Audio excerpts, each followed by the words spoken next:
There are trucks, and then there are legends. If you grew up anywhere near a television in the late 1970s and early 1980s, chances are you remember the unmistakable sight of a bright red and white cabover roaring down the highway, driven by a lone trucker and his mischievous chimpanzee companion. That truck wasn't just a prop. It became a symbol of freedom, rebellion, and the romantic, wide-open American road. Please support us and subscribe to the channel. Thank you. The story of the iconic truck from the television series BJ and the Bear is one of those rare intersections where machinery, pop culture, and myth blend so tightly that separating fact from legend becomes almost impossible. And yet, that is precisely what makes it so fascinating. Because this was never just a truck, it was a character, a symbol, and in many ways the true co-star of the show alongside Greg Evigan, who played BJ McKay, a lone trucker traveling the highways of America with his chimpanzee companion, Bear. And at the center of it all was the unmistakable red cabover semi that captured the imagination of viewers across the country, a machine that looked both powerful and oddly elegant, representing freedom, independence, and the open road in a way that few vehicles ever have before or since. And to understand what happened to this truck, it is essential to first understand what it was, how it was built, why it looked the way it did, and how it became so deeply embedded in American automotive and television culture during the late 1970s and early 1980s, beginning with its foundation as a Kenworth K100, a model that was already well respected in the trucking industry for its durability, efficiency, and distinctive cab-over design, which placed the cab directly over the engine rather than behind it, resulting in a shorter overall length that was particularly advantageous for meeting strict length regulations in certain states, while still maximizing trailer capacity. And this configuration also gave the truck a unique visual identity, with a flat front and upright windshield that made it instantly recognizable compared to the long-nosed conventional trucks that would later dominate American highways. And the specific variant used in the show is often identified as a K100 Aerodyne, a version equipped with a raised roof sleeper cab that provided additional space and comfort for long-haul drivers, including amenities such as a bunk, storage compartments, and improved headroom, making it not only practical but also visually striking, as the raised roof added height and presence to the truck's silhouette, reinforcing its role as a central visual element in the series. And the exterior of the truck was customized to enhance its on-screen appeal, featuring a bright red paint scheme accented with bold striping that emphasized its lines and proportions, along with polished chrome components that reflected light dramatically under studio and natural lighting conditions, ensuring that the truck would stand out in every scene, whether parked, cruising down the highway, or involved in one of the show's many action sequences. And this attention to visual detail was crucial because the truck needed to function not just as a prop, but as a symbol of BJ's lifestyle, representing his independence, resilience, and connection to the road. And in many ways, it succeeded so well that for many viewers, the truck became as memorable as the characters themselves, if not more so. And during the production of the series, multiple trucks were likely used to fulfill different roles, a common practice in television and film production, where hero vehicles, stunt vehicles, and backup units are employed to ensure continuity and minimize downtime in case of mechanical issues or damage. Although detailed records of exactly how many trucks were used and their specific configurations remain somewhat limited, contributing to the mystery that surrounds the truck's fate after the show concluded.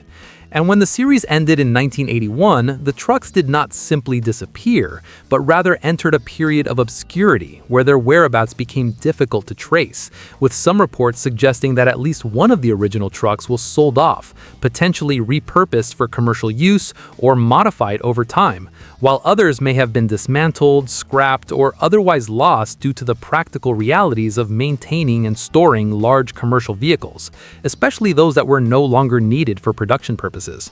And this lack of clear documentation has led to a wide range of rumors and claims over the years, with various individuals asserting that they own or have seen the original truck, often supported by photographs or anecdotal evidence that can be difficult to verify conclusively. And this uncertainty has only added to the truck's legend, transforming it from a physical object into a kind of automotive folklore, where the search for the real BJ and the Bear truck becomes a quest driven as much by nostalgia as by historical interest. And part of what fuels this fascination is the broader cultural context in which the show existed, as the late 1970s and early 1980s represented a peak period for trucking culture in the United States, influenced by factors such as the popularity of CB radio, the rise of independent owner-operators, and the romanticized image of the trucker as a modern cowboy navigating the vast American landscape. And this image was reinforced by other media of the time, including films like Smokey and the Bandit and songs that celebrated the trucking lifestyle, creating a cultural environment in which a show like BJ and the Bear could thrive. And within this environment, the Kenworth K100 became more than just a practical vehicle. It became a symbol of that lifestyle, embodying the freedom, risk, and adventure associated with life on the road. And the specific design of the truck also played a role in its appeal, as the cabover layout allowed for a more compact and maneuverable vehicle, which was particularly useful for filming in tight locations or urban environments, while also giving the truck a distinctive, almost futuristic appearance compared to traditional long-nosed trucks. And the Aerodyne Sleeper added an additional layer of visual interest, with its raised roof creating a more dynamic profile that stood out on screen. And inside the cab, the truck would have been equipped with the standard controls and instrumentation typical of heavy-duty trucks of the era, including large steering wheels, analog gauges, and mechanical switches, all of which contributed to the tactile, hands-on driving experience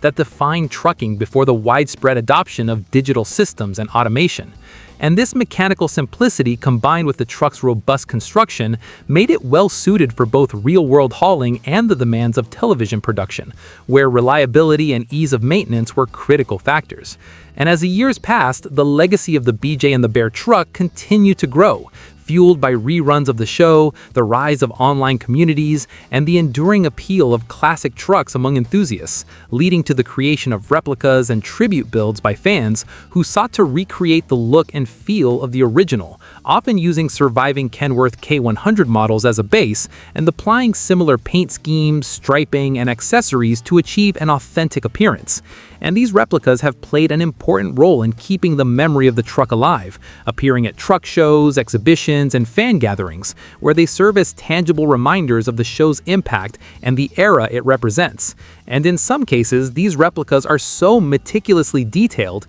that they can be difficult to distinguish from the original, further blurring the line between history and homage, and adding to the ongoing mystery surrounding the true fate of the original vehicles. And despite the lack of definitive answers, what remains clear is that the BJ and the Bear truck occupies a unique place in automotive history, as one of the few vehicles to achieve iconic status primarily through its role in a television series, rather than through competition, innovation, or mass production. And this distinction highlights the power of media to elevate certain objects beyond their functional purpose, transforming them into symbols that resonate across generations. And the Kenworth K100, already a respected and capable truck in its own right, was given a new dimension through its association with the show, becoming a representation of freedom, adventure, and individuality that continues to captivate audiences decades later. And even today, when modern trucks are equipped with advanced technologies, improved aerodynamics, and enhanced safety features, there is something undeniably compelling about the simplicity and character of the K100, a machine that reflects a different era of engineering and design, where form and function were closely intertwined, and where the driver played a more direct and engaged role in the operation of the vehicle. And this enduring appeal ensures that the story of the BJ and the Bear truck will continue to be told, retold, and reimagined as enthusiasts, historians, and fans alike seek to uncover the truth behind its fate, while also celebrating the legacy it has left behind. A legacy that extends far beyond the confines of a television screen and into the broader narrative of American automotive culture, where it stands as a testament to the idea that sometimes a vehicle can become something more than just metal and machinery. It can become a legend. The Peterbilt 359 occupies a rare and almost sacred place in the world of heavy-duty trucking, a machine that transcended its original purpose as a commercial vehicle to become a symbol of identity, pride, and achievement among drivers who understood that owning such a truck was not simply a matter of transportation or business, but a declaration of status, experience, and personal success earned mile by mile across the vast and often unforgiving highways of North America. And to understand why the 359 achieved this level of reverence, it is necessary to examine not only its design, engineering, and production history, but also the cultural and economic environment in which it existed, as well as the emotional connection it forged with those who drove it, maintained it, and admired it from afar.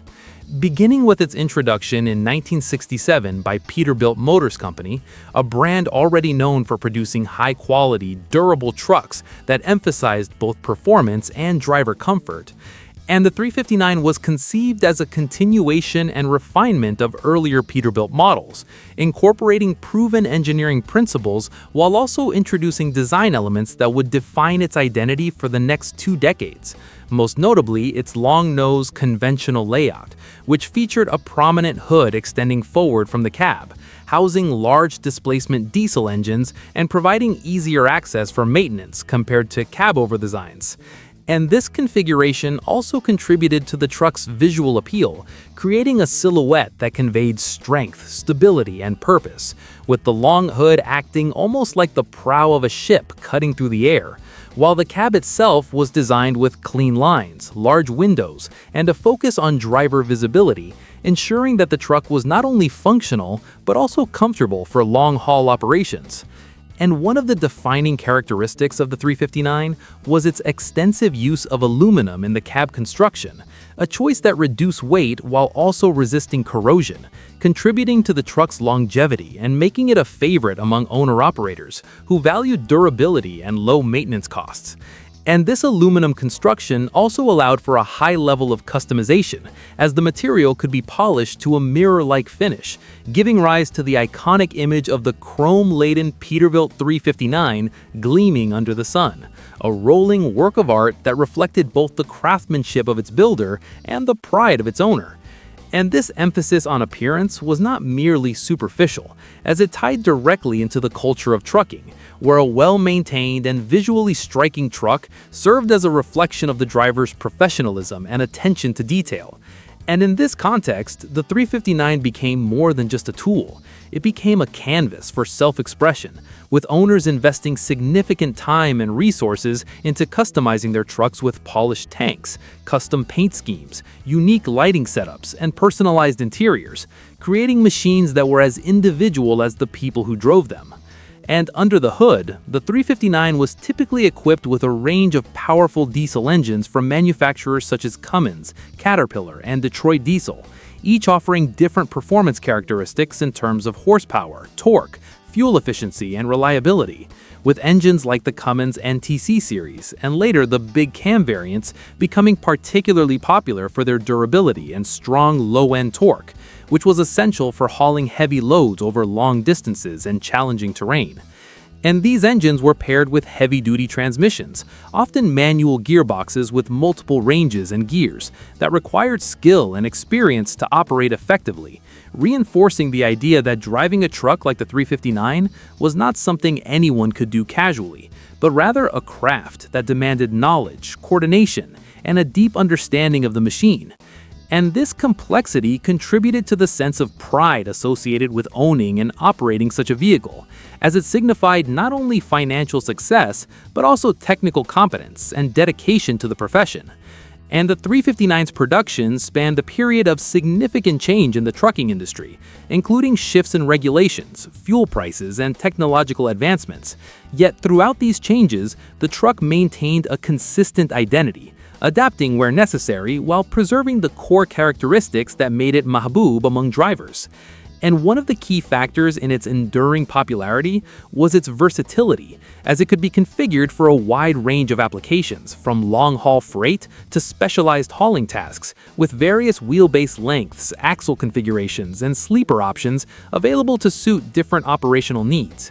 And the sleeper cabs in particular were an important aspect of the 359's appeal, as they provided drivers with a place to rest, store personal belongings, and maintain a semblance of home while on the road, with options ranging from basic bunks to more spacious and well-equipped sleepers that included additional storage and amenities, reflecting the reality that for many drivers, their truck was not just a workplace, but also a living space. And the interior design of the 359 emphasized functionality and durability, with large, easy-to-read gauges, robust controls, and materials chosen to withstand the rigors of constant use, while still offering a level of comfort that made long hours behind the wheel more manageable. And as the years progressed, incremental improvements were made to the truck's design, including updates to the cab structure, suspension systems, and engine options, ensuring that it remained competitive in an industry that was gradually moving toward more aerodynamic and fuel-efficient designs. Yet, even as newer models with sleeker profiles and advanced technologies began to emerge, the 359 retained a loyal following among drivers who valued its traditional design, mechanical simplicity, and the sense of connection it provided between driver and machine. And this loyalty was further reinforced by the truck's presence in popular culture, where it became an icon of the American trucking lifestyle, appearing in films, television shows, and advertising, often depicted as the quintessential long-haul rig, embodying the freedom, independence, and rugged individualism associated with life on the road. And this cultural representation helped to elevate the 359 beyond its practical function, transforming it into a symbol of a way of life that resonated with people both inside and outside the trucking community.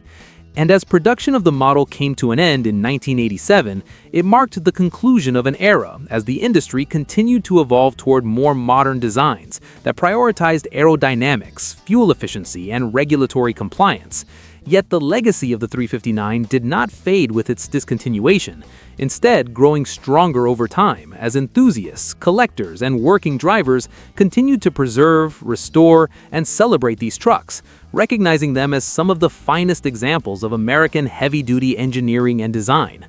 And today, decades after the last 359 rolled off the production line, the truck remains a highly sought-after and respected model, with well-maintained examples commanding significant attention and value, particularly those that retain original components or have been restored to period-correct specifications. And the community surrounding the 359 is vibrant and dedicated, with events, shows, and online forums where owners and admirers share knowledge, stories, and technical expertise, ensuring that the history and significance of the truck are passed on to future generations. And this ongoing interest highlights the enduring appeal of the 359, not only as a piece of machinery, but as a cultural artifact that represents a specific moment in time when trucking was defined by mechanical skill, personal pride, and a deep connection between driver and machine.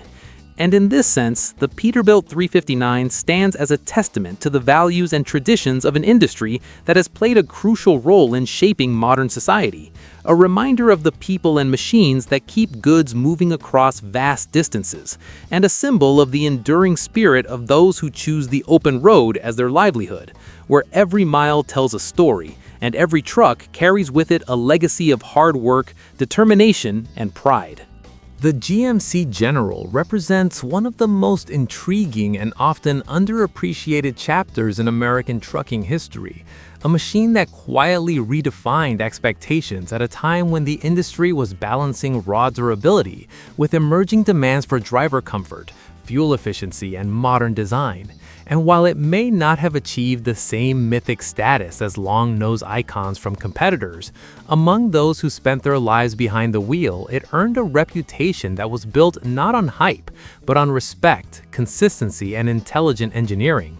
Introduced during the 1970s by GMC as part of a broader effort to modernize its heavy-duty lineup, the General was designed to compete in a rapidly evolving market where traditional cabover trucks were beginning to feel outdated and where drivers were demanding better working conditions as much as they demanded power. And from the very beginning, the General stood apart visually, presenting a sleeker, more aerodynamic profile compared to many of its contemporaries, with a slightly sloped front, integrated grille, and smoother body transitions that hinted at a more forward-thinking approach to truck design. And while it did not abandon the classic American conventional layout entirely, it refined it in a way that made the truck look less like a brute industrial tool and more like a carefully engineered machine built for long-distance efficiency. And this visual refinement was matched by practical improvements that directly impacted the daily lives of drivers, particularly in the cab, where GMC invested heavily in ergonomics, visibility, and comfort, recognizing that long-haul drivers were spending days or even weeks inside their trucks, and that fatigue, discomfort, and poor layout could directly affect both safety and productivity. And as a result, the General featured a spacious cab with improved seating, better insulation against noise and vibration, and a dashboard layout that prioritized clarity and accessibility, with gauges positioned for easy reading and controls designed to reduce strain during extended use. And these details may seem minor at first glance, but for drivers covering thousands of miles across varying terrain and weather conditions, they represented a significant improvement in quality of life. And under the hood, the General was most commonly associated with engines from Detroit Diesel, particularly the well-known two-stroke diesel engines that defined an era of American trucking, with their distinctive sound, high revving characteristics, and reliable performance.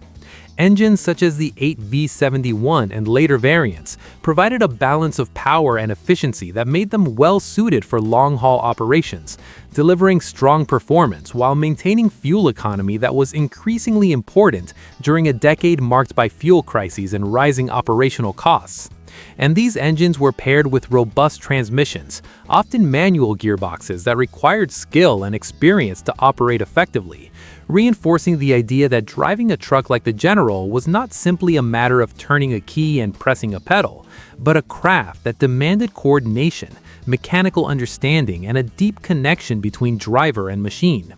And beyond its mechanical components, the General also reflected broader trends in the trucking industry, particularly the shift toward more standardized and efficient designs that could meet evolving regulatory requirements while still providing the durability needed for heavy-duty work.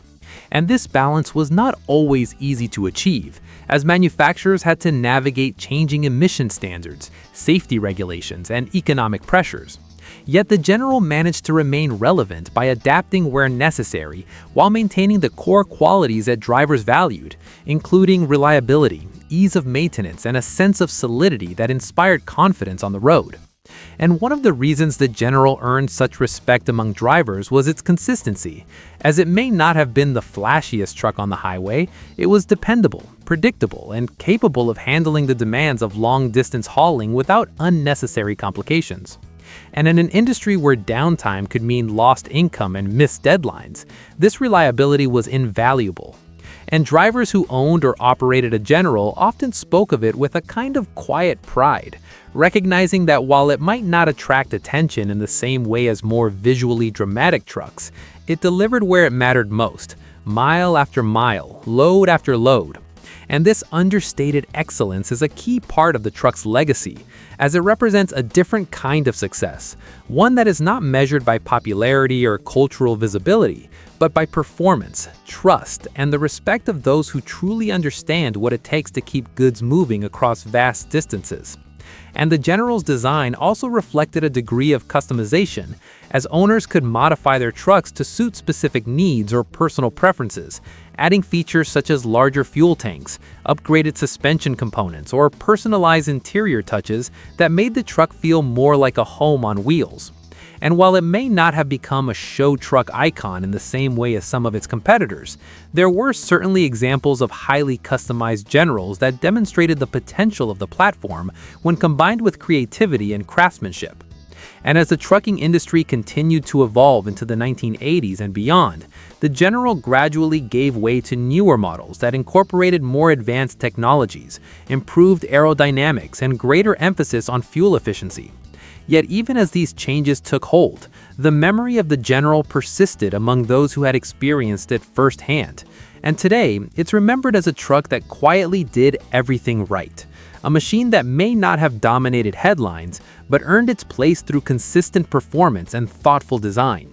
And for collectors and enthusiasts, surviving examples of the General offer a glimpse into a transitional period in trucking history, when manufacturers were beginning to move away from purely utilitarian designs toward vehicles that considered the needs of the driver as much as the demands of the job.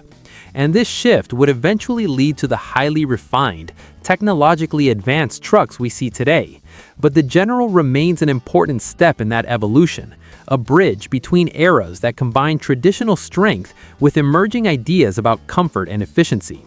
And when viewed in this context, it becomes clear that the GMC General was more than just another truck. It was a statement about where the industry was going and what drivers deserved. And while it may not have always been in the spotlight, among those who knew it, drove it, and depended on it, the respect it earned was real, lasting, and well-deserved.